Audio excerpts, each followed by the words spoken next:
D'abord ce soir, mes amis, et demain, c'est la Iloula de Rabbi Elimelech de Lijensk. Rabbi Elimelech de Lijensk, c'était un homme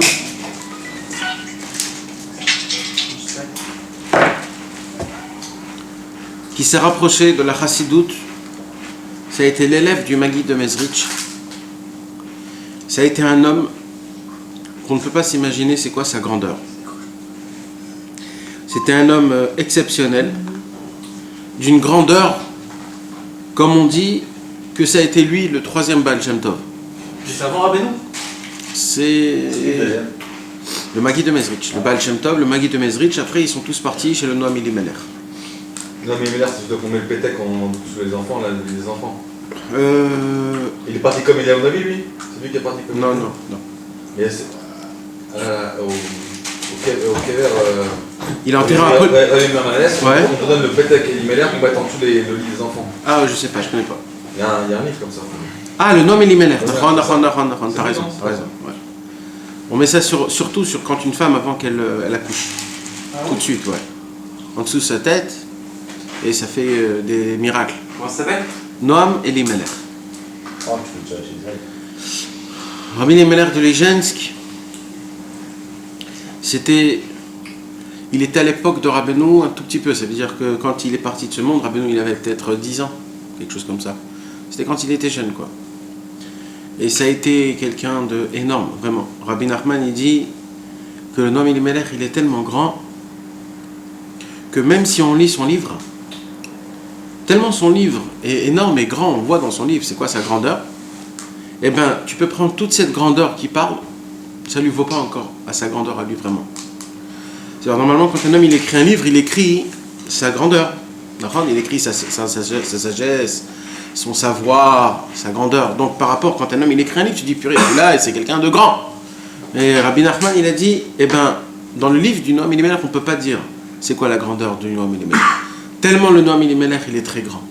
Dans son livre, il y a juste écrit des petits extraits comme ça, juste des petits ridoshim. C'est pas ça, sa vraie grandeur. Sa vraie grandeur, elle est beaucoup plus haut.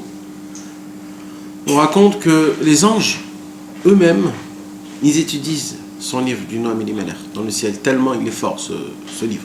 Même les anges dans le ciel, ils combattent. Qu'est-ce que ça veut dire? Discutent. Non, ils voulaient dire ça, ils voulaient dire ça. Et une yeshiva énorme qu'ils étudient que du Noam Elimelech 24 heures sur 24, ça fait des centaines d'années. Tellement il est grand, cette personne elle était tellement grande. Et donc c'est pour cela, Bisrout Rabbi Elimelech, que Bezrat Hashem on puisse ce soir, nous tous, se rapprocher de Rabbeinu Akadosh, de Akadosh Baruch Hu, et qu'on puisse ressentir notre flamme qui brûle entre nous, et qu'on puisse se réveiller et prendre quelque chose sur nous, Bezrat Hashem. Alors on va commencer, Bezrat Hashem, à parler, vous savez, d'abord, dans les parachutes qui vont venir ce Shabbat, on lit 2 parachutes. Pas une, 2.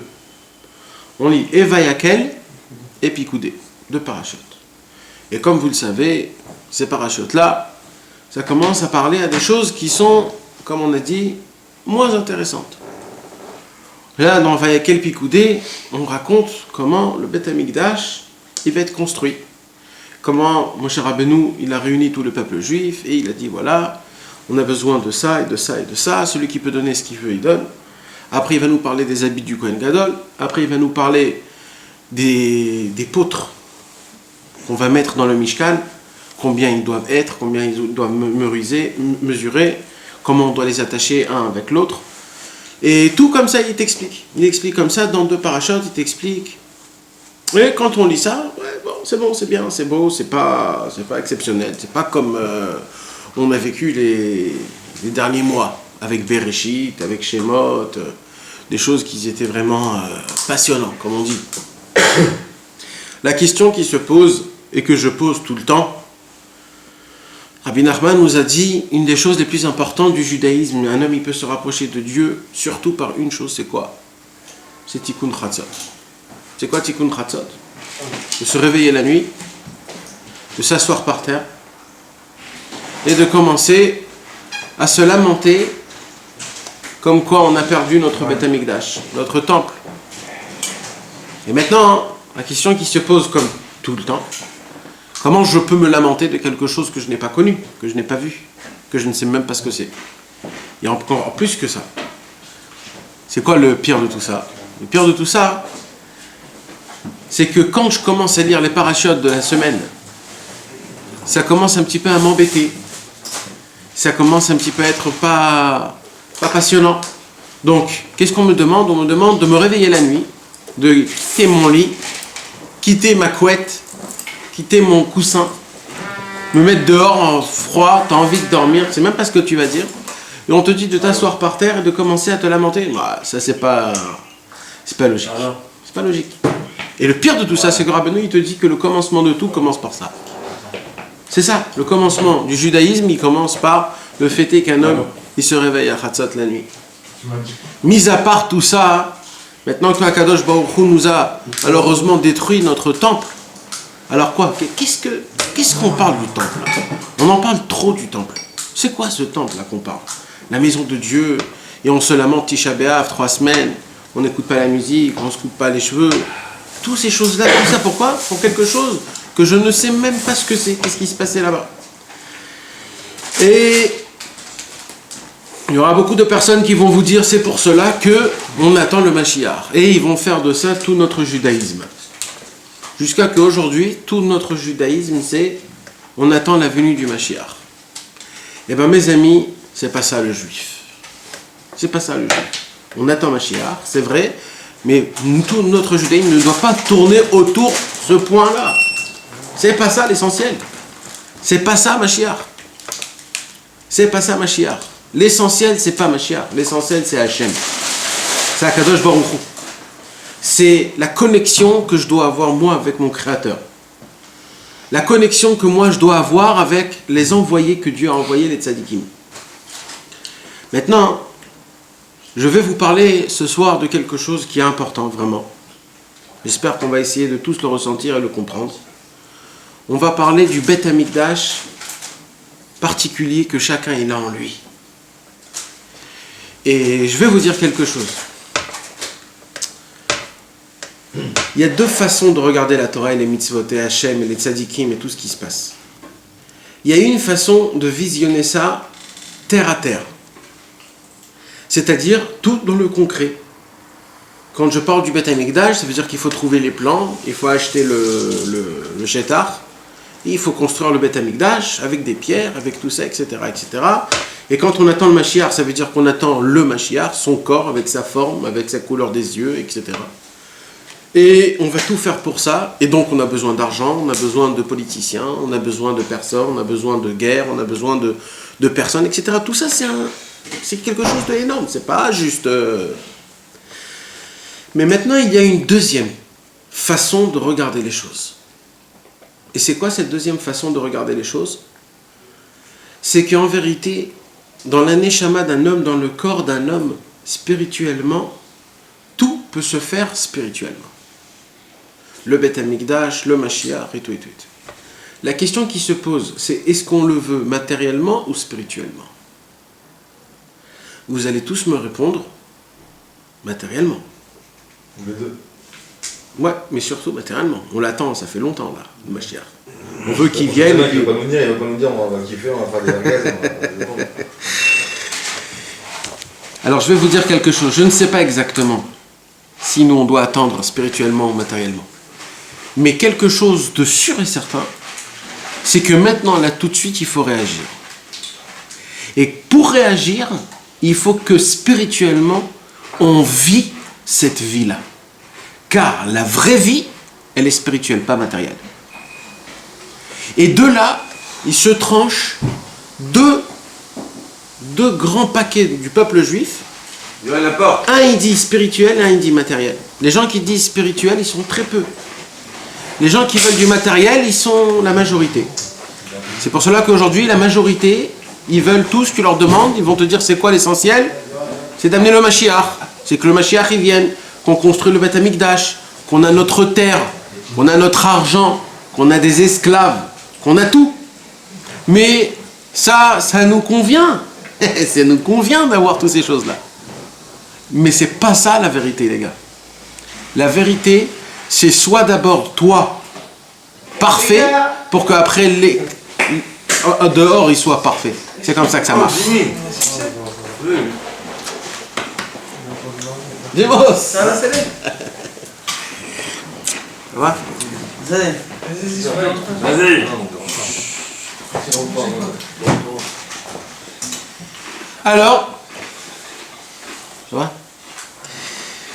Alors, et parce que nous-mêmes, on est des gens qui sont complètement matériels, on va aussi habiller et déformer toute la Torah. Parce qu'on voudra prendre tout et le rendre matériel. Ça veut dire tout, on va donner des exemples matériels, on va donner des ségoulottes qui sont matérielles. Si tu fais ça, tu as la parnassa. Si tu fais ça, tu vas acheter une maison. Si tu fais ça, tu vas te marier. Donc en vérité, tout devient un business. La Torah devient un business. Ah, c'est quoi la sgoula de parnassa? Ben ça, je vais le faire.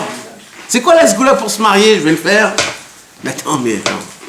Alors, et c'est quoi l'essentiel? C'est que je kiffe bien dans ma vie, dans ma terrasse, dans mon truc, c'est ça? C'est pour ça qu'on t'a emmené ici, dans ce monde-là? C'est pour ça? Alors la Torah, ça t'aide à vivre? Ou c'est l'inverse? C'est que tu vis grâce à la Torah. Et ça, c'est très important. Parce que ce que je vais vous dire ce soir, on le dit nulle part, malheureusement. Pourquoi? Parce qu'on a peur. Parce qu'au moment où on le dit, on perd des élèves et de l'argent et beaucoup de choses. Et après, on parle contre toi. Parce que tu dis des choses qui sont effroyantes et dures. Mais vous voulez qu'on tourne autour du manège toute votre vie, ou alors vous voulez vous réveiller et vous dire ça, on me l'a dit un jour. Donc c'est pour cela, mes amis, ce soir... C'est un électrochoc, quoi. C'est pas que c'est un électrochoc. Je sais même pas si on va comprendre ce que je vais vous dire. Ouais. Je vais aller même plus loin que ça. Vous savez pourquoi ça nous intéresse pas, les parachutes qui vont venir? C'est parce qu'on ne veut pas être concerné.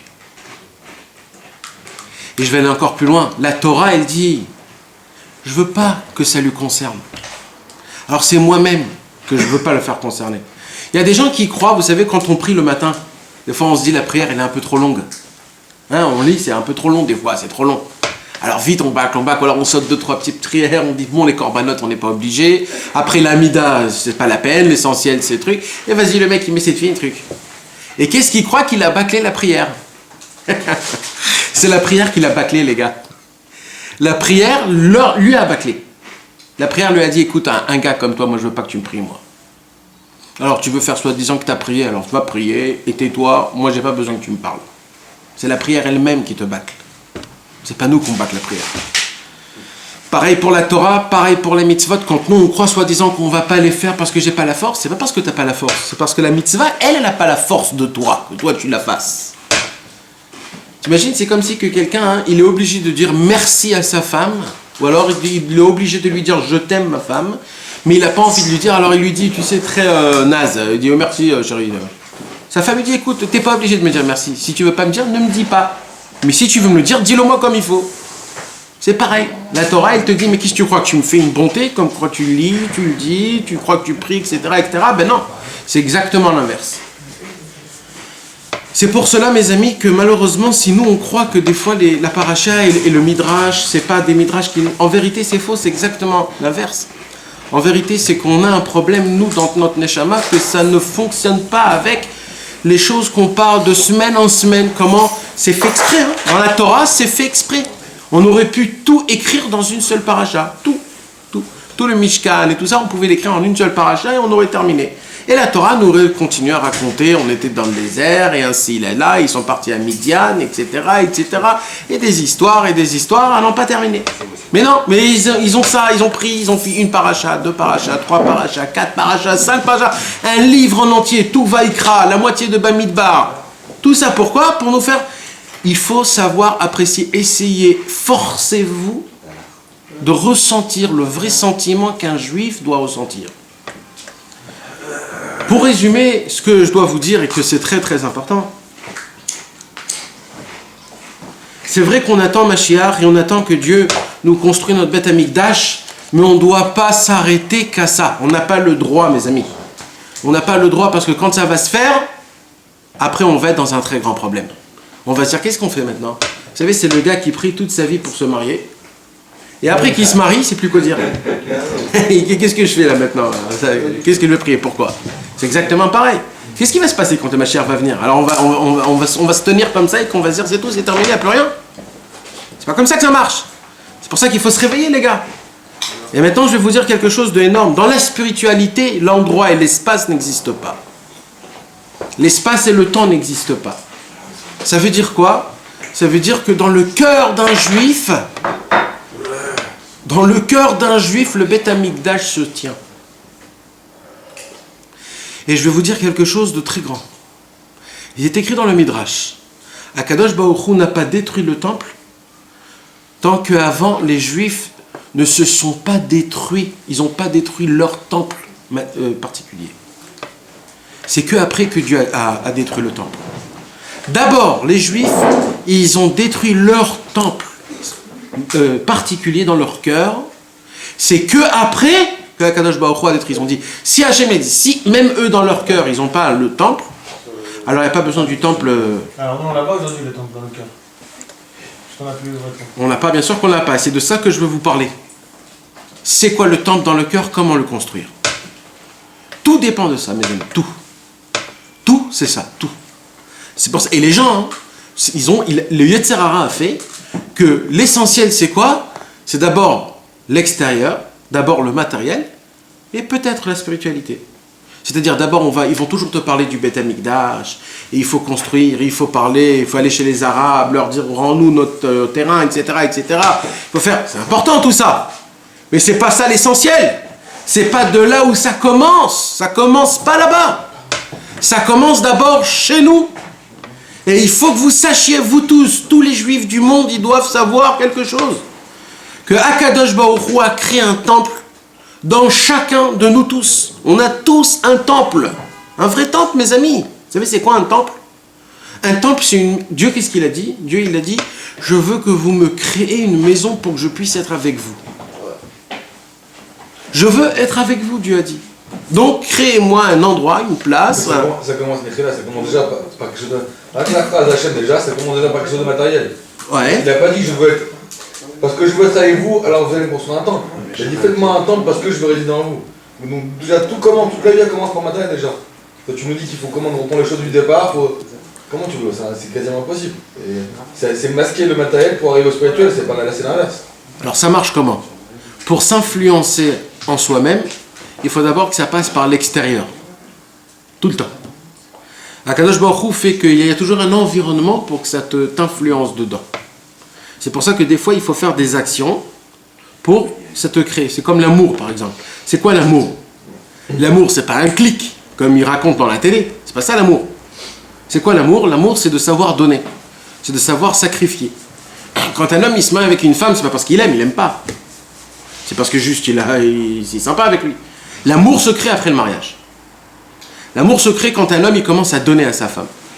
Pour pas recevoir, à recevoir. Il donne comme ça, parce qu'il aime sa femme. Et le fait est l'acte de donner, et de donner, et de donner, et de donner, c'est ça qui crée le vrai amour. Pareil pour la femme. Pareil pour un enfant. C'est toujours comme ça. Plus tu donnes, plus tu l'aimes. Avec ton fils, c'est exactement pareil. Plus tu l'étudies, plus tu l'apprends, plus tu essayes de lui faire rentrer ta sagesse, plus il ressemble à toi, etc. Et comme ça, il arrive, toi, vous arrivez à avoir une connexion, à de savoir d'aimer exactement. Akadosh Baruch Hu nous demande de l'aimer. Comment Akadosh Baruch Hu peut nous ordonner une mitzvah d'aimer? Aimer, c'est un sentiment, c'est pas une action. Comment Hachem, il peut nous demander de l'aimer? On ne peut pas l'aimer, c'est un sentiment que j'ai. Je t'aime ou je t'aime pas. Non. Ce que Akadosh Baruch Hu nous demande, c'est qu'on se sacrifie, qu'on lui donne des choses pour que grâce à ça, on puisse naître en nous de l'amour envers Dieu. Ça, il faut. Et comment? En donnant, pas pour recevoir. Malheureusement, nous, tout ce qu'on donne, c'est toujours pour recevoir. On attend Hachem. On veut prier et être tout de suite exaucé. On veut faire quelque chose pour que Dieu nous rende. Et c'est pas comme ça que ça marche. Pour créer l'amour, nous, envers Dieu, il faut donner sans recevoir, sans attendre. Moi, je le fais juste parce que je donne. C'est l'action. C'est l'action en elle-même de donner vers Dieu sans attendre de le recevoir. Et c'est ça qui va créer en moi l'amour. Pareil pour la chose. Akadosh Baruch Hu, il vient chez Moshe Rabbeinu et il dit Ve'asuli mikdash ve'shachanti betocham. Vous allez, il n'y a pas écrit vous allez me construire. Vous allez me faire. S'il y aurait écrit vous allez me construire, alors tu as raison. Mais il n'a pas dit vous allez me construire. Vous allez me faire un mikdash. Il n'a pas dit bet à mikdash, il a dit un mikdash. C'est quoi? Pas une maison, il a dit un endroit sanctifié. En vérité, il parlait de quoi? Du cœur. En vérité, Dieu, il a dit faites-moi une place dans vos cœurs pour que je puisse habiter dans vous. Il n'y a pas écrit, regardez, si vous connaissez le grammaire juif, il écrit Veshachanti betocham. Je vais résider en vous. C'est pas en vous, c'est dedans. Vous me faites une maison pour que je puisse résider dans la maison. Non, là il a dit vous allez me faire une maison pour que je puisse résider en vous. Ça se dit pas. Parce que encore on parle de quoi? Pas des pierres. On parle du chair, de la chair, du sang, de notre cœur, de tout ce qui réside dans notre cœur. Le cœur juif, dedans, tout se tient. Tout se tient, le cœur juif, tout se tient dedans. C'est un Beth Amikdash. Le cœur, c'est un Beth Amikdash. Maintenant, je vais expliquer c'est quoi le Beth Amikdash. C'est de laisser faire place à Dieu. Vous savez, vous invitez quelqu'un chez vous à la maison et tu lui dis écoute, frérot, je t'invite, mais là, tu ne t'assois pas ici dans le canapé parce que tu vas me servir le canapé. Tu marches pas parce que tu pues et t'es sale, et tu me fais pas des choses comme ça. Tu peux juste boire de l'eau si tu as envie, pas de coca, pas de truc. Tu rentres pas dans les toilettes, tu vas me bousiller tous les toilettes. Voilà, tu restes à ta place. Voilà. C'est ce qu'on fait un peu à Dieu. On lui dit Hachem, t'es beau, t'es bien, tu rentres ici, mais tu rentres pas dans ma vie. Hein. Tu me dis pas comment il faut que je mange, tu me dis pas comment il faut que je dors, tu me dis pas comment il faut que. Ne me dis pas trop, parce que si tu me dis trop, tu me casses les pieds. C'est un peu ça ce qu'on fait avec Dieu. Et là, c'est un peu grave, les gars. C'est pour cela que l'invité, il te dit, écoute, t'es gentil, moi je dégage. Alors Hachem, qu'est-ce qu'il dit? Vous êtes bien gentils, les gars, moi je pars. Et c'est comme ça que le Beth Amikdash a été détruit. Et c'est comme ça que le Beth Amikdash particulier, qu'on a tous chacun dans notre cœur, il est devenu détruit. Il s'est détruit. C'est-à-dire quoi détruit? Ça veut dire vide. Dans le Midrash, on raconte. Vous croyez, il dit comme ça le Midrash, vous croyez que le peuple juif, il pleure sur des pierres qui ont été démolies pendant des millénaires? Pourquoi vous croyez que c'est ça notre... tous les pleurs, Tisha B'Av, Balagan, etc. C'est juste parce qu'il y avait des pierres qui étaient bien construites, et là maintenant les pierres ils ne sont pas construites. Maintenant vous nous faites aussi tout petit comme ça? C'est un monument, on pleure pour un monument? Eh ben non les gars, c'est pas ça. On pleure pas pour ça, on pleure parce que, en vérité, le Beth Amikdash n'a pas été détruit. Qu'est-ce qui se passe quand un homme, il part de sa maison? Ça commence à tomber en ruine, c'est sale, il y a des chats, après il y a des souris, après il y a des scorpions, et vas-y, il n'y a plus rien. Pourquoi? Parce qu'il n'y a pas de ni aller ni sortie. Le Beth Amikdash est devenu vide. Il y a écrit Shu Alim il Chubo. Il y avait des loups qui marchaient là-bas. Il y avait des araignées. Vous savez pourquoi c'est bien de tuer une araignée? Parce que c'est bien, moi j'aime bien les tuer, moi. Ah ouais, il faut les tuer, hein. je sais pas s'il faut, mais ça veut dire que c'est pas une avéra de les tuer. Ils disent qu'il faut pas les tuer. Je sais pas, je peux. Moi j'ai entendu. Les beurs, ils disent qu'ils se sont jetés dans le feu pour attiser les flammes. C'est ça, c'est comme Non, ils ont fait pire que ça. Ils ont sauvé la mère. ce qu'ils disent. Les beurs, ils disent le contraire. Ça c'est la raison pour laquelle il ne faut pas les tuer, parce qu'elles ont sauvé dans la grotte. Pourquoi croire alors? Qu'est-ce qu'ils ont fait dans la grotte? Il y a 7 raisons pour les tuer. Pourquoi il a pas le droit de les tuer ceux-là? Attends. De toute façon, toi t'as peur, Steve. Ah, il est là, c'est vrai.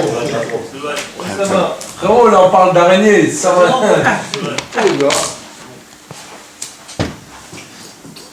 Parce que quand le Beth Amikdash a été détruit,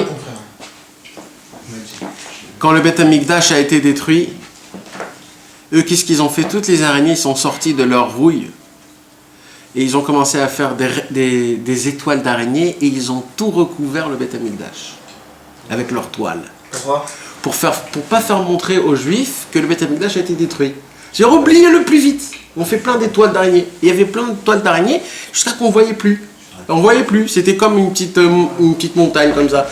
Tant que la montagne d'explosion du Beth Amikdash était là-bas, on voyait, ça nous tuait, on se disait, oh là là, c'est à cause de nous, pardonne-nous Hachem, etc. Au moment où les araignées, ils ont commencé à faire des toiles, et ils ont recouvert tout le Beth Amikdash, ça y est, on se rappelait plus, comme si de rien n'était. Ouais, ça, c'est c'est comme ça.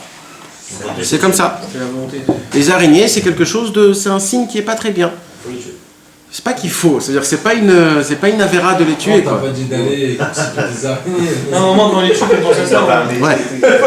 Le rissou des araignées. Mais mes amis, Un métier, c'est le dressing des On va faire un araignées. métier de C'est nous qui posons des toiles pour oublier. C'est pour oublier, sinon ça nous engage. Je suis malade. C'est ça qui est sale, ça. maintenant c'est pas de ça que moi je veux vous parler. Moi ce que je veux vous parler, c'est que quand on laisse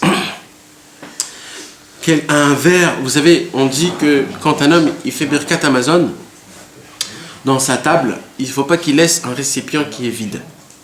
Jamais. Quand un homme il fait birkat Amazon, il ne faut pas laisser des verres vides ou alors des assiettes vides ou alors des... Dans le pain, on doit laisser un peu de tranquille. Le pain, on doit le laisser pour qu'il y ait de la bracha.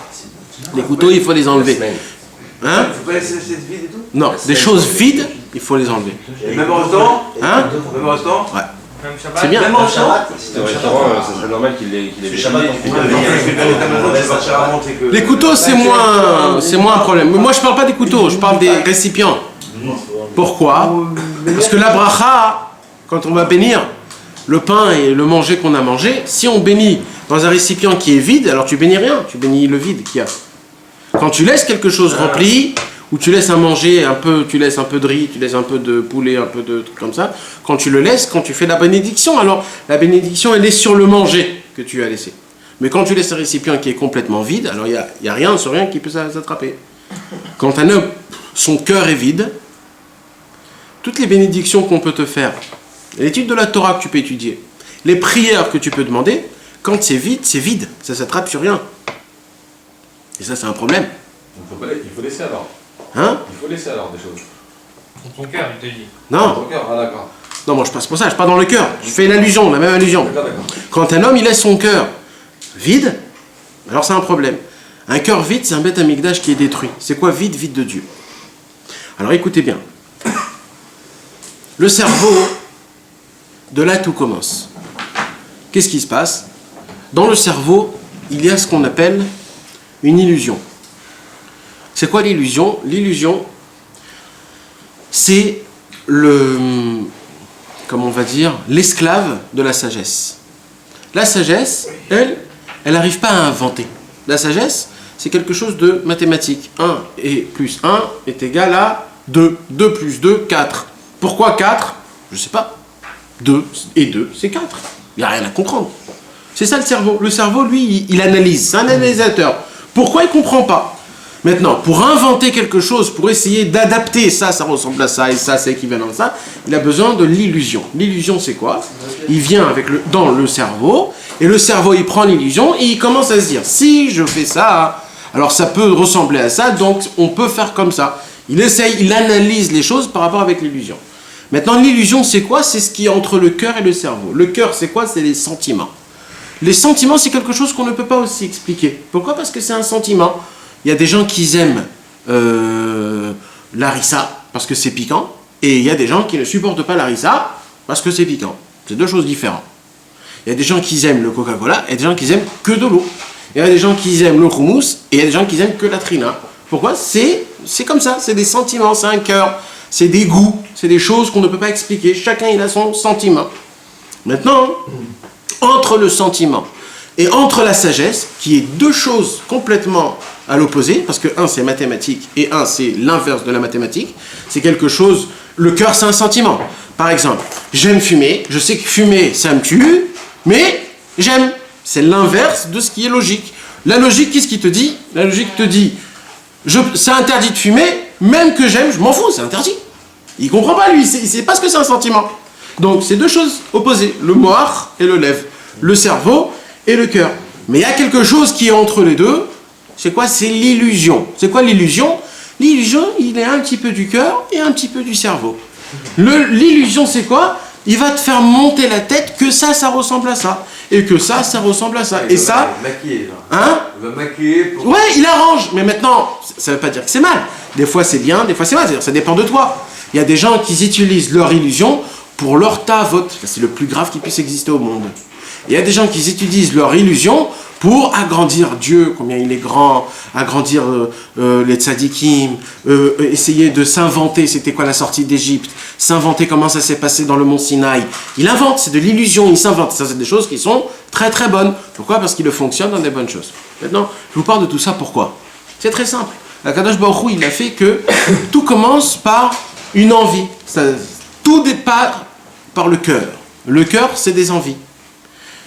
Le cœur envoie un court-circuit dans le cerveau et le cerveau commence à employer les mouvements par rapport à cette envie-là.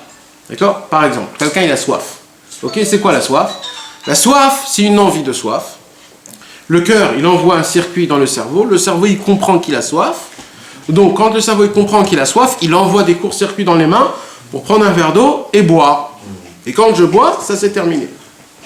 Dans le Beth Amikdash, mes amis, ça fonctionnait exactement pareil. Dans le Beth Amikdash, il y avait deux parties. Il y avait la partie où tout le monde pouvait rentrer, et il y avait la partie où personne ne pouvait rentrer, c'était que le Kohen Gadol. La partie où tout le monde pouvait rentrer, c'était les sacrifices du jour en jour. Quelqu'un, il avait fauté, il emmène un sacrifice. Quelqu'un, il a sa femme à accoucher, il emmène un sacrifice. Il veut remercier Hachem, il emmène un sacrifice. C'est un peu pour tout le monde. Il vient pour remercier Hachem. Maintenant, il y avait un autre endroit. C'est les encens. Que le Kohen Gadol pouvait rentrer, c'est une deuxième partie. Là-bas aussi, on faisait des sacrifices. Mais là-bas, c'est quelque chose d'autre. C'est que le Kohen Gadol, il pouvait rentrer. Tous les jours, il rentrait. Un, c'est le cerveau. L'autre, c'est le cœur. La question qui se pose, mes amis, c'est sur quoi il faut travailler.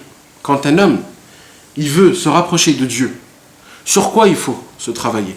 Il faut commencer à comprendre par rapport au cerveau, ou alors il faut commencer à travailler son cœur par rapport aux sentiments. Alors, pendant des années, des centaines d'années, je vais dire même des millénaires, cette discussion a été discutée. Ouais. Par quoi il faut commencer? Ouais. Par la logique ou par les sentiments? Alors en vérité, c'est par la logique, en vérité. Pourquoi? Parce que ce qui est logique est logique. Quand tu comprends que le feu brûle, jamais tu vas toucher le feu, parce que tu sais qu'il brûle. Même si tu as envie de toucher le feu. Même si tu as une envie énorme de toucher le feu, tu ne vas jamais le toucher puisque ça te brûle. Et ça, c'est logique. Mais d'un autre côté, il s'est passé qu'au fur et à mesure des temps, il s'est passé quelque chose de grave. C'est que le Yetzer Hara, il s'est dit, vous savez quoi? Moi, je vais prendre la forme de ce qui est entre les deux. C'est l'illusion. Et quand je vais rentrer, je vais devenir l'illusion, je vais inverser les rôles du cerveau et du cœur. Et le cœur, il va commencer à penser. Et c'est le cerveau qui va commencer à avoir des sentiments. Et là, les gars, tout est à l'envers. Jusqu'à qu'on arrive aujourd'hui à un stade en expliquant comme quoi d'être homosexuel, c'est normal. Et que c'est quelque chose de... Il faut être ouvert, il faut être un esprit ouvert, et que c'est bien, etc. Et à t'expliquer des choses qui sont complètement à l'envers. Et la maskana, c'est-à-dire le tranchement à la fin de tout, les tzadikim, ils se sont assis et ils se sont dit, bon, il faut qu'on arrive, il faut qu'on sache. C'est pas l'essentiel, il faut trancher, on peut pas comme ça rester. Parce que nous, on sait pas, nous, on est rigolos complètement, nous. Nous, on prend un livre, on lit, bon, c'est bien. Mais vous savez que dans chaque livre, il y a des mots qui se cachent derrière les livres. Comment ils sont arrivés à penser à dire à toutes ces choses-là? C'est parce qu'en vérité, ce que je vous dis, mes amis, vous ne pouvez pas vous imaginer combien c'est important. C'est parce que c'est la racine de tout. De tout. C'est quoi la racine? Sur quoi il faut mettre le point? En expliquant les choses avec la logique, jusqu'à que tu arrives à comprendre à 100% que c'est comme ça et c'est tout, et grâce à ça on change, ou alors c'est en travaillant les sentiments. Et ça c'est énorme. Jusqu'à que ils ont tranché, et ils se sont dit, comme depuis le départ dans la Torah, il y a écrit que le peuple juif, il ressemble à quoi? Am Ksheoref. Il ressemble à un cou, à une nuque qui est dure comme du fer, et qu'on est des gens qui sont complètement têtus. Alors comme on est des breuls comme ça, et qu'on va à la fin, on s'en fout de la logique. Je vous demande pardon qu'on a parlé un peu trop de philosophie, mais c'était obligé pour comprendre ce qu'on va dire. Pour arriver au point final. Comme on est des gens qui sont complètement bêtes, et qu'à la fin, on fait ce qu'on veut. Je peux monter et descendre, et on fait ce qu'on veut. On a beau te dire tout ce qui peut se passer de bien si tu fais cette chose-là. On a beau te dire tout ce qui peut se passer de mal si tu fais cette chose-là. Et nous, à la fin du compte, peut-être on va pas le faire, mais à la fin, on va faire ce qu'on a envie. C'est comme ça. Pour nous changer, il faut beaucoup de choses. On a vu que le peuple juif, quand il est sorti d'Égypte, il a vu les 10 plaies, la mer s'est ouverte. Et malgré tout ça, on n'arrêtait pas de râler à Moshe Rabbeinu. Et à de lui dire qu'il nous manque à manger, qu'il nous manque ça, qu'il nous manque ça, il nous manque de l'eau, il nous manque ça. Et il y avait tellement de miracles. Il y avait la manne qui descendait, qui tombait. Il y avait tellement de belles choses. Et toujours on râlait. Pourquoi? Parce qu'on était égoïste, on pensait qu'à nous, on voulait que les kiffs. Et ça ne s'est pas arrêté là-bas. Après on a reçu la Torah, on a vu Dieu, on a entendu Dieu. On a fait le veau d'or. Tout de suite après, à peine 40 jours, même pas un mois est passé. On a fait le veau d'or, on a fait ce qu'on a envie. Dieu nous a donné un cadeau, la terre d'Israël. Au lieu de la recevoir avec 2 grands bras bien comme il faut, on envoie des explorateurs. Et là-bas, ils commencent à nous dire du Lachon Hara sur Eretz Israël. À cause de ça, on tourne en rond dans un désert pendant 40 ans. Et après, quand on rentre là-bas, il fallait faire une guerre contre 31 pays. Il y avait 31 pays en Eretz Israël. On a dû faire la guerre avec Yehoshua avec 31. Et à chaque fois qu'il y avait une guerre, on râlait. Et pourquoi? Et comment? Et ça, c'est ma place. Non, c'est sa place à lui. Et vas-y. Et tout le cours de l'histoire, tout le temps, on est toujours des espèces qu'à la fin du compte, on fait ce qu'on a envie. Et pourquoi on fait ce qu'on a envie? Parce qu'on préfère notre cœur que notre cerveau. On s'en fout un petit peu de la logique. On s'en fout un petit peu si on nous explique si ça c'est bien ou mal. Parce que je vois de mes yeux que c'est bien ou mal. On s'en fout un peu. On fait ce que ça nous tente, ce qu'on sent. C'est pour cela que surtout un des plus grands, qui se nommait Rabbi Nachman de Breslev, a compris que l'essentiel de tout, le plus grand, l'essentiel de tout, il a compris qu'en vérité, le point final qu'il faut mettre pour essayer de changer et de créer quelque chose en nous, c'est en changeant nos sentiments. C'est que d'apprendre à aimer quelque chose que je n'aime pas, que ça devient mon kiff personnel. C'est comme par exemple maintenant je vous dis de vous réveiller à minuit, oh là là, c'est quoi ce truc-là, impossible et tout, je veux pas. Rabbi Nachman, il va t'apprendre et il va te donner, il va te faire développer des sentiments et des goûts, que de se réveiller à minuit, ça va être ton kiff le plus grand au monde. Pourquoi c'est de réveiller? Hein? Pourquoi? Non, c'est un exemple, Khatzot. Ah, c'est bien. Ouais, Khatzot, bien sûr. Tu comprends? Maintenant, pareil. Rabbi Nachman, il nous apprend par exemple comment manger. Ok? Normalement, comment un homme il mange? Quand un homme il a faim, quand il mange, il émasmine tout ce qu'il a envie d'être masminé, et il prend sa tête, il met dedans la bouffe et il avale comme un goinfre, et il mange jusqu'à qu'il n'en peut plus, il a mal au ventre. Ah, il faut que je m'allonge, j'en peux plus, il faut que je bois, il faut que je fume, etc. etc. Et Rabbi Nachman nous apprend comment il faut manger, comme un homme, pas comme un animal, d'essayer doucement de mâcher, de prendre une fourchette, de la remettre, après de reprendre et de remanger petit à petit, de prendre son temps. Et nous, c'est un peu dur, quand quelqu'un il a faim, c'est un peu dur, toutes ces choses-là. Eh bien, Rabbi Nachman, c'est quoi son travail à lui? C'est de nous apprendre comment kiffer, comment faire ces choses-là en les kiffant. C'est-à-dire que ça vient du cœur, pas du cerveau. Il y a beaucoup de tzadikim aujourd'hui qui vont t'expliquer tout par rapport au cerveau. Sachez que tout le moussard, c'est le cerveau. Toutes les explications que les gens ils vont t'expliquer pourquoi c'est comme ça et comment c'est comme ça. Pourquoi Hachem il a emmené la Shoah? Pourquoi il faut croire en Dieu? Pourquoi Dieu il a tué comme ça? Et pourquoi Dieu il a fait ça? Tout ça c'est des questions de quoi? Qui viennent d'où? Du cerveau. Et pourquoi? Parce qu'ils veulent recevoir une réponse logique. Dieu a fait ça parce qu'il a fait ça. Dieu il a fait ça parce qu'il a fait ça. Tout est logique. Mais ce qu'ils ne comprennent pas, c'est que tu peux tourner en rond, parce qu'à chaque question, il y a une réponse, et à chaque réponse, il y a une autre question. Donc quand moi je vais te donner toutes les réponses, tu auras encore un paquet d'autres questions. Et ça n'en finit jamais. Pourquoi? Parce que c'est la logique. Plus tu deviens intelligent, plus ton cerveau il réclame plus de réponses. Par rapport à ça, si tout dépend du cœur, et que le cœur, c'est pas la logique qui demande, c'est quelque chose d'autre. Le cœur, c'est un sentiment. Un sentiment. Une femme qui aime son mari. Et qui comment on dit, et elle a confiance en lui à 100%. Elle s'en fout complètement. Elle est prête même d'envoyer son mari en plein milieu où il y a des milliers de femmes, parce que elle sait très bien que son mari, il l'aime, et elle a confiance en lui à 1 milliard de pourcents. C'est un sentiment qu'elle a. C'est un sentiment. Pareil pour un homme. Quand un homme, il aime sa femme et qu'il a confiance en sa femme, il n'a pas peur de l'envoyer ou de la faire travailler là où il y a plein d'hommes, etc., etc. Pourquoi? Parce qu'il a une confiance en elle et il sait qu'elle aime. C'est exactement pareil. Quand un homme, il a une confiance dans son cœur, il comprend, qu'il sait, ce sentiment-là, il est plus fort que tout au monde. Quand un homme, il se crée ce sentiment qui est exceptionnel, un sentiment, il crée son cœur. Il crée, vous savez que toute la force, d'où elle vient? La force d'un homme. C'est pas la muscule. La force d'un homme, c'est dans son cœur. Quand il y avait David devant Goliath, David, il était tout petit. Goliath, il faisait 2,5 mètres de haut. Et Goliath, il pouvait manger un paquet de personnes en un seul coup de poing. À la fin, c'est qui a gagné qui? C'est David qui a gagné Goliath. Grâce à quoi? Grâce pas à sa force. David, il n'avait pas de force. On lui a mis un armure à David, il est tombé par terre. Il a dit à Shaoul, écoute, enlève-moi cette armure, je suis pas fait pour avoir des armures, moi. Je suis pas un guerrier. C'était quoi la force qu'il avait? C'était son courage. Le courage, il vient du cœur. C'est ça la vraie force d'un homme. C'est quand ça vient d'ici, pas d'ici. Normalement, ça devait venir du cerveau, mais le problème, c'est que notre cerveau, on ne voit pas d'après notre cerveau. Quand un homme, il arrive à prendre la Torah et à le faire que ça devient un kiff, il n'y a pas plus haut que ça au monde.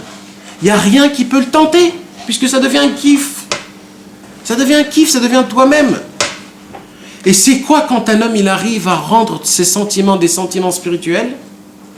C'est ça le Beth Amikdash. C'est ça le Beth Amikdash qu'il a dans son cœur.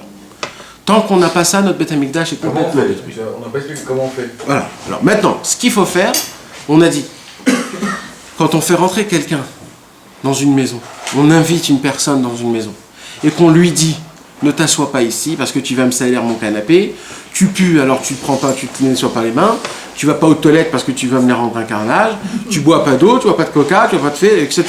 Tu restes là où tu es et tu bouges pas. Quand tu fais comme ça, tu laisses ton cœur vide. Quand le cœur est vide, tout est en ruiné.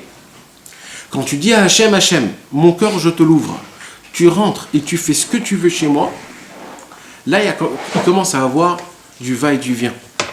Akadosh Baruch Hu, il dit, celui-là, il m'a ouvert les portes, je peux rentrer chez lui, il n'y a pas de problème. C'est de cette façon-là qu'un homme, il arrive à ouvrir les portes à Akadosh Baruch Hu dans son cœur, que grâce à ça, son cœur commence à avoir et à se construire un petit peu une maison pour Dieu. Quand un homme, il arrive à faire rentrer Dieu dans son cœur, grâce à ça, son cœur commence à s'adapter à Hachem. Et quand on va lui dire de faire Shabbat, il va se dire, pourquoi pas, c'est sympa. Mais c'est quoi les va-et-vient? C'est pas forcément quelque chose qu'on a envie. On n'a pas forcément. Non, ça ne tracasse On n'a pas forcément pas. envie de recevoir un clochard chez soi, entre Ça se guillemets, fait tout seul, ça. qui vient et qui nous pourrit la maison. On s'en fout du va et du vient. L'essentiel, c'est que tu apportes. pas du va-et-vient. On s'en fout pas du va-et-vient. C'est pour ça qu'on n'y arrive pas. Si on vous débat du va-et-vient, on serait tous des sadikim ici. Non, alors moi, je vais t'expliquer quelque chose. Quand je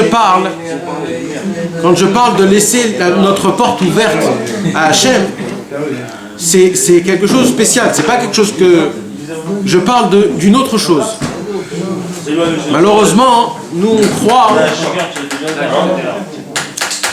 Arrêtez de regarder la conduite. Malheureusement, on croit que pour faire rentrer Hachem dans notre cœur, alors il faut rentrer dans une yeshiva et étudier toute la journée. Je ne parle pas de ça. Je le dis et je le répète encore une fois et encore une fois, des dizaines de fois, ça fait que je le répète. Il y a malheureusement des gens qui sont dans une yeshiva avec des grandes barbes et des grandes péotes qui étudient toute la journée et leur cœur est vide. Il n'y a rien de Dieu dedans. Ils n'ont aucun sentiment pour Hachem. Il y a des gens qui travaillent toute la journée, pareil. Et il y a des gens, d'accord, il y a des gens qui travaillent toute la journée et quand même, Dieu est en eux. Ça aussi, il y a. Parce que, il y a tous les cas. Ça veut dire, nous, on dépend tout par rapport à, encore une fois, au matériel, à l'extérieur. Comment tu es, comment il s'habille, qu'est-ce qu'il fait pas. C'est pas ça. Il faut se détacher de l'extérieur, il faut se détacher du matériel. Ne regardez pas la Torah matériellement, la Torah est spirituelle. Les gens, ils aiment bien voir un rave qui est beau, qui fait rigoler dans les cours, qui est sympathique, qui dit des blagues, qui charrie, qui a une belle voiture, qui est sympa, qui a de l'argent.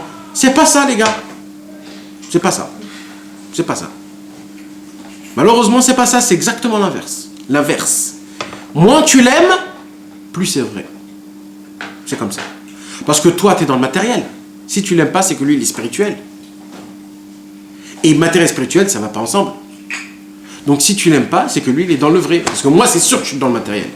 Moi, j'aime les gonzesses, j'aime l'argent, j'aime les grandeurs, j'aime l'oseille, j'aime manger, j'aime tout. Donc mes sentiments, moi, ils sont pas bien. Donc c'est comme ça. Nous, on regarde la Torah, on veut visionner la Torah, et on se dit, la Torah, elle doit être comme ça. Mais qui t'a dit qu'elle doit être comme ça? C'est pas comme ça qu'elle doit être. Un tzaddik, il doit ressembler à ça. C'est pas comme ça qu'il doit ressembler à un tzaddik. Il doit être bien habillé, il doit être bien faire ça, il doit faire comme ça, il doit pas... Mais qu'est-ce qui vous donne ces choses-là? Depuis quand vous connaissez, vous connaissez dans les Torahs, dans les rabbanim? Depuis quand? On s'y connaît pas du tout. On n'a pas de cœur, on n'a rien. On n'a pas une Beth Amikdash qui est détruit. Quand je dis notre Beth Amikdash, c'est-à-dire qu'on a fermé la porte à Hachem dans notre cœur. La preuve, c'est ça, voilà. On commence à étudier la paracha de la semaine. Le paracha Vayakel, Pikoudé, Vaikra, Tzav, Shmini, etc., etc. Et ça ne nous parle pas. Oh, ça ne nous parle pas. On parle 30 mètres de haut, 20 mètres de largeur, ça doit être tout en or, et ça doit être truc, mais ça ne nous parle pas des heures et des heures, on nous parle des semaines et des semaines, il n'y a rien à dire dans cette grotte-là. Pourquoi il n'y a rien à dire? C'est parce qu'on n'a rien à dire dedans, on n'est pas dedans. Ça ne nous parle pas parce qu'on n'est pas dedans. C'est comme ça, et ça c'est un grand problème. Quand je dis qu'il faut ouvrir la porte à Dieu, vous savez c'est quoi? Un jour, Rabbi Nachman, il a dit, vous savez, pour inviter quelqu'un, il n'y a pas besoin des steaks. Il suffit d'un petit bout de nappe et un petit bout de pain. Pas plus. Il y a des gens qui croient que quand il faut inviter quelqu'un, il faut acheter plein de boissons, il faut acheter plein de trucs. Et si j'ai pas les boissons, j'ai pas la bouffe, je peux pas l'inviter, j'ai pas de quoi. Il te dira, bien non. Un peu de place sur la table et un peu de pain, ça suffit. Crois-moi, c'est ton grand cœur qui va l'accueillir. C'est pas ta bouffe qui va l'accueillir. Chez Akadosh Baruch Hu, c'est pareil. Il ne faut pas croire que Akadosh Baruch Hu, il ne peut pas rentrer dans un cœur où un homme, il a et ça, et ça. Il suffit d'abord de l'ouvrir sa porte. De l'ouvrir sa porte, c'est le premier pas. Tu dois ouvrir la porte à Hachem. C'est-à-dire, sois un homme qui reçoit. Écoute ce que Dieu a à te dire. Il y a quelque chose. Fais-le entrer en toi. Tu as fait entrer tellement de choses dans ton cœur. Tu as fait entrer tellement de plaisir, de désir, de fantasmes. Alors fais entrer aussi Hachem. Et tu vas voir que Hachem, comme on dit, un peu de lumière enlève beaucoup d'obscurité. Il ne faut pas autant de lumière contre l'obscurité. Il suffit d'une toute petite flamme de lumière pour enlever un grand maximum d'obscurité. Si vous prenez une chambre qui est complètement toute noire, vous allumez une petite lumière, vous allez voir que toute la chambre, elle commence à être éclairée. Pourquoi?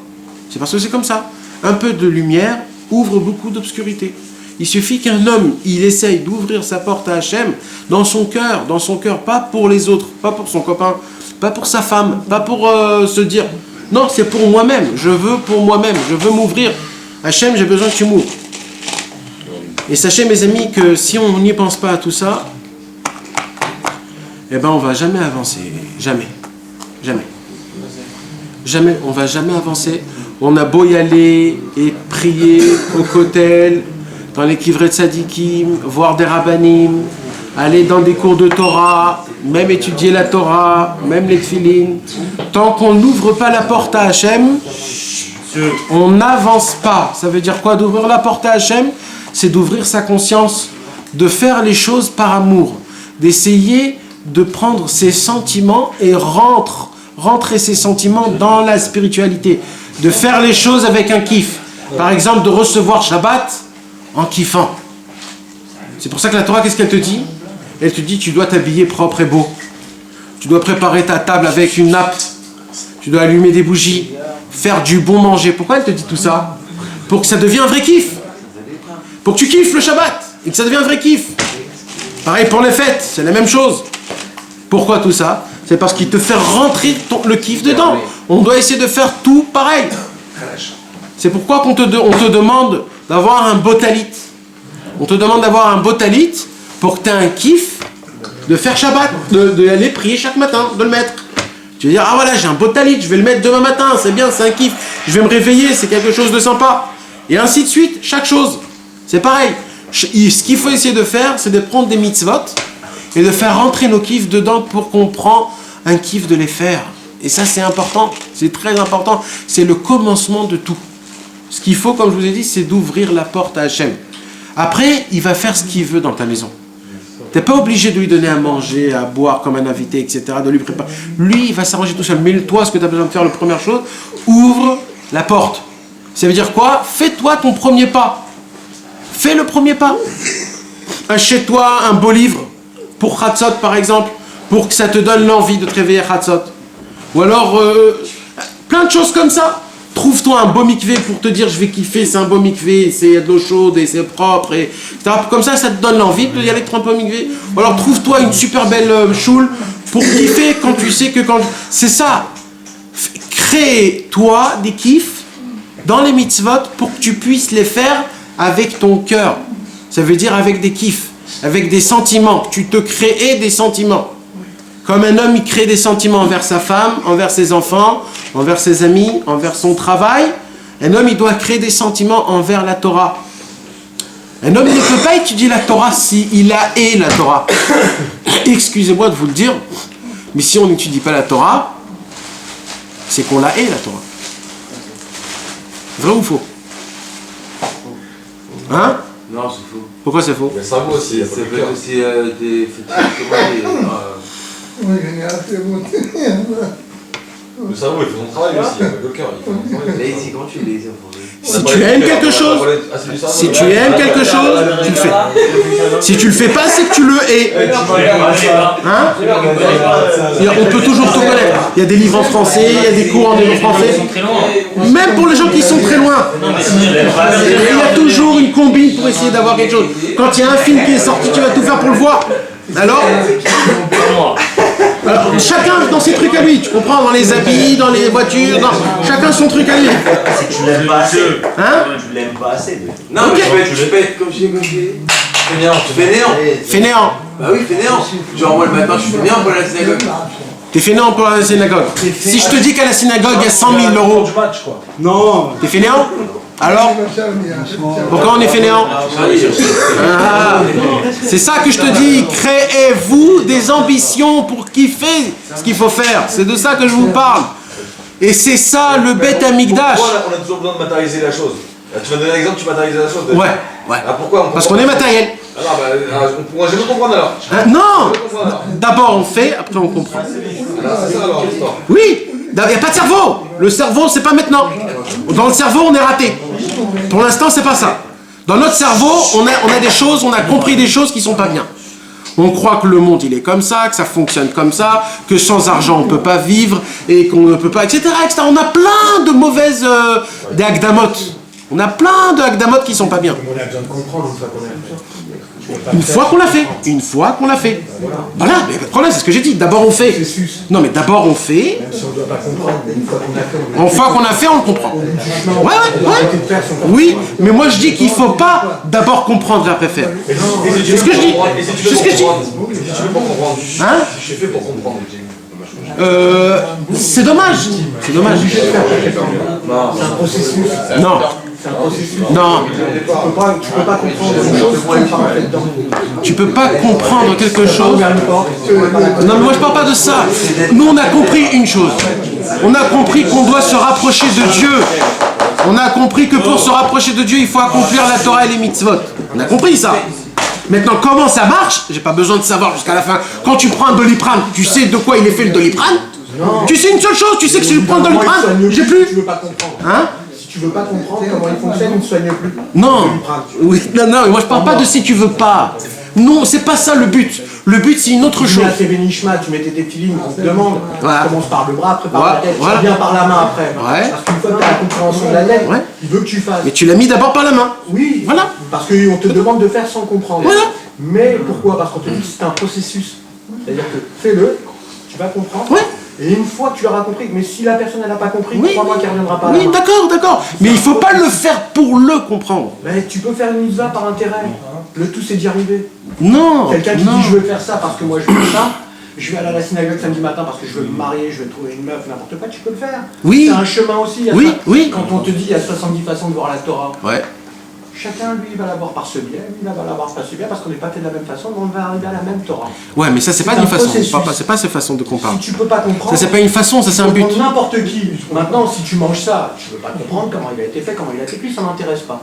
Maintenant, quelque chose qui revient à toi, propre à ta Neshama, si tu l'as pas compris au bout d'un moment, ne t'étonne pas que les gens ne le fassent pas.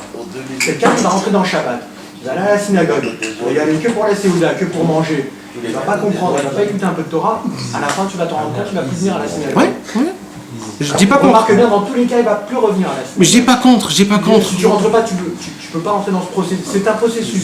C'est-à-dire tu rentres dedans, si t'as pas la finalité, crois-moi que ça ne sert à rien. Moi ce que j'ai dit, Calme-toi, merde. moi j'ai dit une seule chose qui est très simple. Il faut pas attendre de comprendre pour faire. Non, Il faut commencer à faire. Et après comprendre. C'est tout. C'est tout. Il faut pas attendre parce que le comprendre, tu pourras pas le comprendre. C'est qu'en le faisant que tu pourras le comprendre. C'est tout. C'est comme quelqu'un il te dit, décris-moi c'est quoi le goût du coca. Tu peux lui décrire, mais jamais il va ressentir c'est quoi. Tu lui dis goûte-le et c'est tout, point barre. C'est ce qu'il te dit la Torah. La Torah te dit, d'abord, tu viens, tu goûtes. Vas-y, essaye une fois de te lever. Essaye une fois de te tremper au mikvé. Essaye une fois de faire ça, de faire ça. Tu vas commencer à rentrer dans le système. Tu vas ressentir des choses. Le travail, c'est quoi? C'est d'avoir ses sentiments. Maintenant, moi, ce que j'ai dit, pour commencer à faire quelque chose que tu ne faisais pas avant, crée-toi des ambitions, des kiffs. Ça s'appelle d'ouvrir la porte à Hachem. Ça s'appelle de créer une maison, un Beth Amikdash dans le cœur d'un homme. C'est ça. Et ça, on le fait pas. On le fait pas et c'est tellement bête. C'est parce que, qu'est-ce que je te demande? Je te demande kiff. Kiff dans la Torah, mais kiff. Et on le fait pas. oui, c'est ça que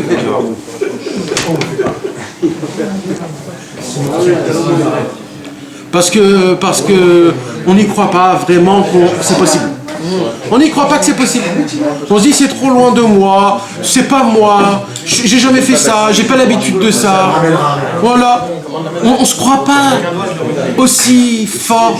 On se croit pas à soi-même. On a désespéré depuis le départ. Sans même pas commencer la guerre, on a déjà désespéré. Et c'est tellement facile. C'est tellement facile. Pourquoi il y a l'argenterie? Vous savez, chez les juifs, l'argenterie c'est quelque chose d'important. Vous avez les grands tzadikim, vous allez voir, ils ont un verre de kidouche en argent, ils ont une chanoukia en argent, ils ont les bessamim en argent, ou plein de choses comme ça de Shabbat, le truc. Pourquoi ces choses-là? C'est pour donner un kiff dans le kidouche. Voilà, j'ai acheté un verre qui me vaut 1000 shekels. Je vais faire le kidouche Shabbat. Je vais faire Shabbat, c'est la mitzvah, je vais faire le kidouche, je vais avoir un kiff. Ça va devenir quelque chose. Quand tu offres par exemple un verre de kidouche en argent à quelqu'un qui ne fait pas Shabbat, Il va se sentir obligé de... il va le faire et il va le faire en kiffant parce qu'il va se dire regarde, je vais le faire le kidouche ce soir. Tu comprends? Tu lui offres un beau truc de pain, il va dire je vais faire le... C'est ça que moi je demande, c'est qu'un homme il doit se chercher en lui des ambitions, des kiffs, des sensations dans le cœur, de se créer dans son cœur des choses que grâce à ça il pourra accomplir la Torah. Et ça c'est un travail mes amis, mais même c'est un travail. Quand un homme il n'arrive pas à étudier par exemple, moi je vais vous raconter sur un truc comme moi, il y avait un livre que j'arrivais pas à l'ouvrir, ce livre là, un livre spécial. C'était un livre, j'aimais pas trop ce qu'il y avait écrit dedans et c'était important mais non. Et j'ai pris ce livre. Je suis allé chez quelqu'un et j'ai payé beaucoup d'argent pour qu'il me le fasse en cuir. Un cuir très âgé, etc. Très beau, bien, etc. Quand il m'a rendu ce livre, c'était un nouveau livre. Je me suis dit, purée, ce livre, il faut que je commence à l'ouvrir. Et j'ai commencé à l'ouvrir. Et ça m'a donné un kiff de le faire. Il faut se créer des kiffs. Comme par exemple, quand un homme il collectionne les Jordan, chaque Jordan qu'il les a, il les achète. Pourquoi? Quelqu'un lui a dit, c'est un sentiment qui se les fait tout seul. Tous les jeans, pareil, jeans Levi's, les trucs comme ça, Louis Vuitton, tout ce qu'il y a aujourd'hui, on est des professeurs dans tout ce qui est exceptionnel. Pourquoi on ne peut pas être des professeurs même dans la spiritualité? Et ça reste des kiffs quand même. Ça reste des kiffs quand même. C'est dommage, vous comprenez? Comme les trocs. Le étrog, de l'acheter avec beaucoup d'argent et tu sais, de se faire une belle souka. Pourquoi la Torah te demande de décorer la souka? Décorer la souka. C'est pas juste de manger. Tu kiffes ta maison. Tu puisses rentrer et le kiffer. Pour pas que tu te sens c'est naze, ça bouge, une souka complètement naze, tu vas pas rentrer dedans. Quand tu vas la décorer, tu vas amener des... Il y a même écrit dans la halakha qu'il faut amener un divan là-bas. Parce que quand tu t'assois dans un divan, le café, la cigarette, terminé. Il y a une halakha qu'il faut rentrer un divan dans la souka pour que tu te sens bien. La souka, c'est pas juste de mettre 4 murs et un sraf, c'est pas ça la souka. La souka, c'est de se kiffer, de aimer, de Shabbat, de bien manger pour que tu sens le Shabbat. Il te dit même de dormir, de mettre les tefilines. Pourquoi on dit que c'est important d'acheter des tefilines qui sont chers?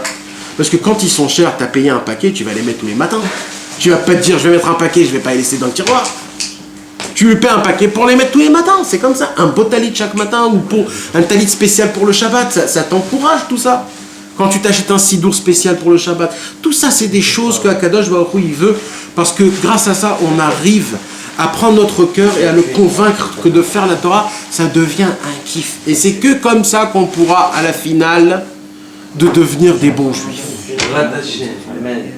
Que Dieu nous donne l'envie, la joie, l'ambition et tout ce qu'on désire pour qu'on puisse faire ça vraiment comme il faut, Bezrat Hashem. Moi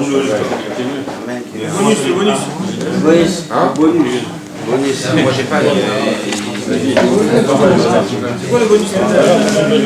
Bonus, c'est Fermidor. Non, pas du tout, on est en 41. C'est quoi pour le bonus? À chaque fois j'en ai une petite? 10. Les gars. Dans le monde futur, le plus jeune en âge sera le plus élevé. Ah ouais. Vous voulez savoir comment ça va se passer quand le Mashiach viendra? Vas-y, relis, 41.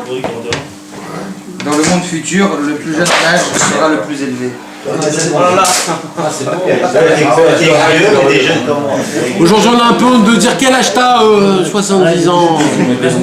Et ben quand le Mashiach viendra, ça sera l'inverse. Les gens âgés, ça sera les plus jeunes. Et les gens jeunes, ça sera des gens un petit peu, ils auront honte de dire j'ai 15 ans.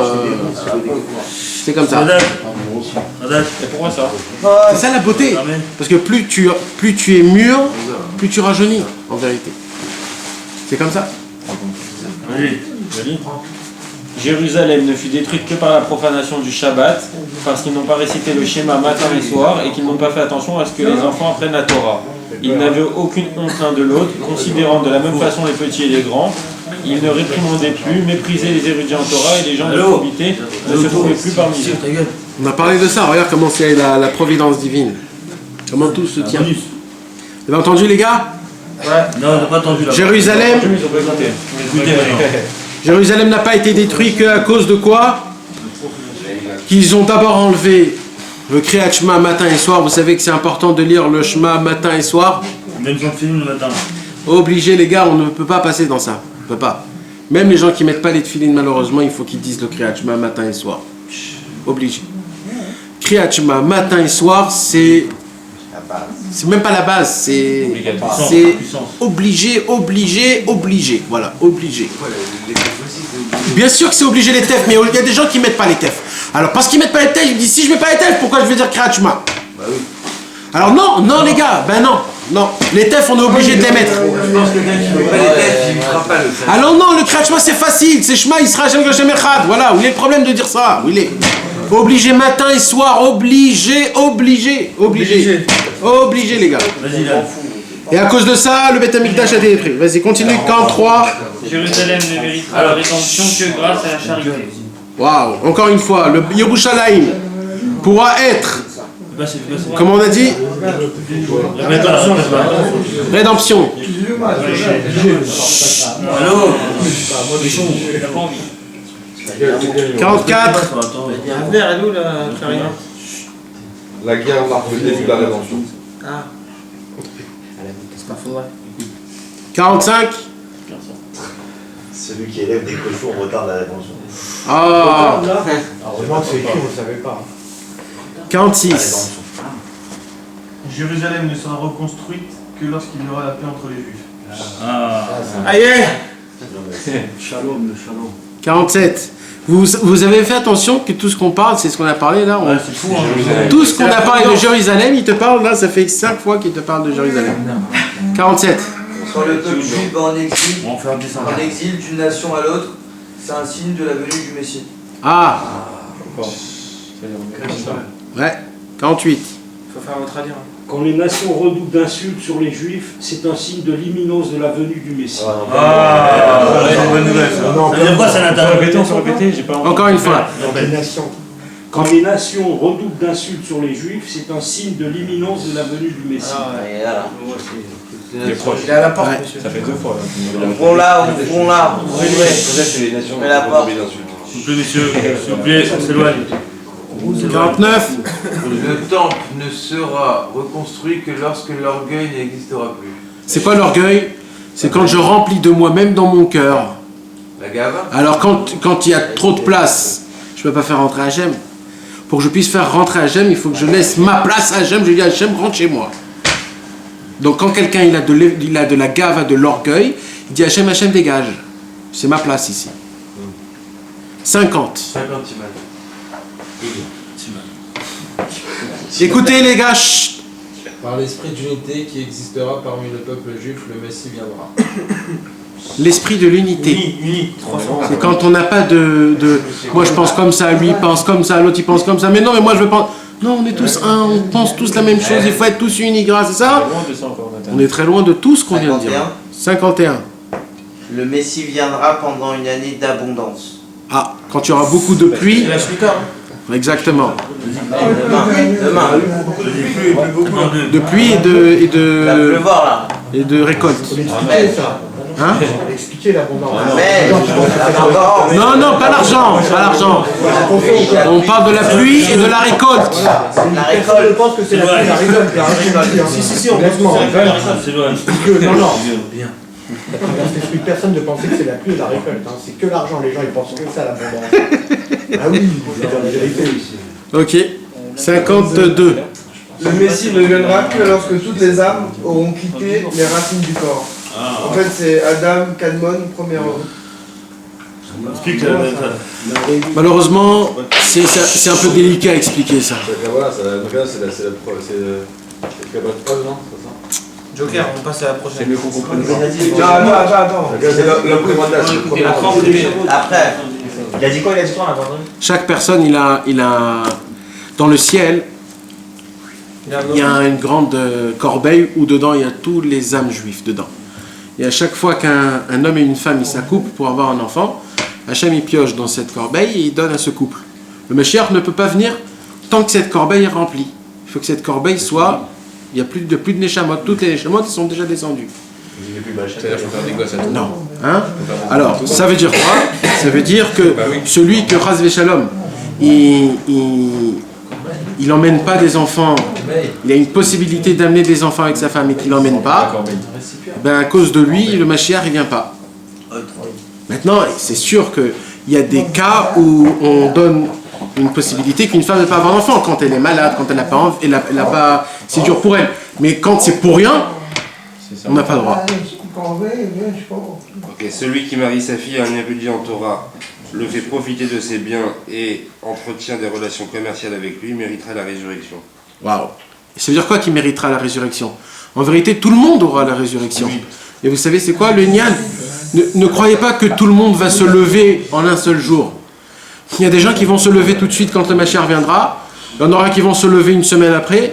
Il y a des gens 1 an après, 20 ans, 30 ans, 40 ans, 50 ans. Ça va prendre des années et des années. Alors celui qui marie sa fille à un Talmid Chacham et qui l'aide de son argent, ou alors qu'il aide les Talmidei Chachamim, maintenant comme ça il va se lever tout de suite. 54. Le souffle de la bouche d'un menteur produit le mauvais penchant. Quand le Messie viendra, le mensonge n'existera plus. Et c'est pour cela qu'il n'y aura plus de mauvais penchant dans le monde. Wow. On recommence. Et c'est pour ça qu'il n'y aura plus de mauvais penchant dans le monde. Wow. Ça sort. Relis-la, celle-là, ça dérange pas. Ouais, relis. Relis-la, Le souffle de la bouche d'un menteur produit le mauvais penchant. Ça veut dire quoi? Ça veut dire que si Chazvé Shalom, il y a un menteur, T'as compris? et que tu es à côté de lui qui te parle, son souffle à lui rentre en toi, et tu sais pas pourquoi, Tu te fais infecter. tu te fais infecter et tu as envie de faire des choses que tu n'avais pas envie de faire, des mauvaises choses. En fait, c'est pas à cause de toi, c'est à cause que tu as été à côté d'un mec qui ment et que tu as respiré son souffle. Alors il dit, quand le Mashiach viendra, Le mensonge n'existe pas. Vas-y.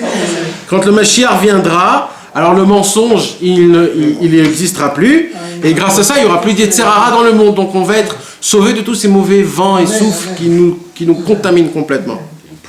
Ils nous pourrissent. 55. Ah Yann. C'est pas moi. Celui qui est un homme de vérité peut reconnaître si un autre débite des mensonges ou non. Waouh. Un homme de vérité reconnaît le menteur. Baruch Adonai Leolam. Attends, tu peux dire 55, c'est bien, c'est un bon numéro, 55. C'est qu'il y a pas que j'ai arbitre là, on fait arbitre. Ouais, vas-y, arbitre. Bravo. Allez, Khazan.